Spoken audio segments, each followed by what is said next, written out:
भारत में lady doctor के साथ पेश आए अलमनाक वाकये के बाद ओहदे से मुस्ताफ़ी होने वाले आरजी कार अस्पताल कोलकाता के साबिक प्रिंसिपल डॉक्टर संदीप घोष समेत 5 डॉक्टरों का पॉलीग्राफी टेस्ट किया जाएगा। भारतीय मीडिया रिपोर्ट्स के मुताबिक जुमेरात को अदालत में इस केस की समाअत हुई, जिसमें central bureau of investigation (CBI) ने संदीप घोष और दीगर 4 डॉक्टरों को 9 अगस्त को होने वाली ट्रेनी डॉक्टर की मुबैना अस्मत दरी और कत्ल के सिलसिले में पेश किया।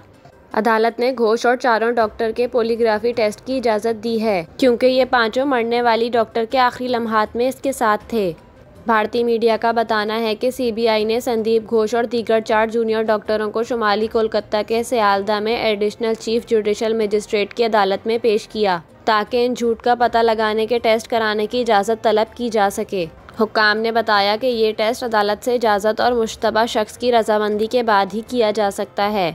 मीडिया रिपोर्ट्स के मुताबिक संदीप घोष ने ट्रेनी डॉक्टर के कत्ल के बाद ओहदे से इस्तीफ़ा दे दिया था, ताहम इन्हें फौरी तौर पर दूसरे अस्पताल में बड़ा ओहदा मिल गया, जिसने मुत्तअद सवालात को जन्म दिया है।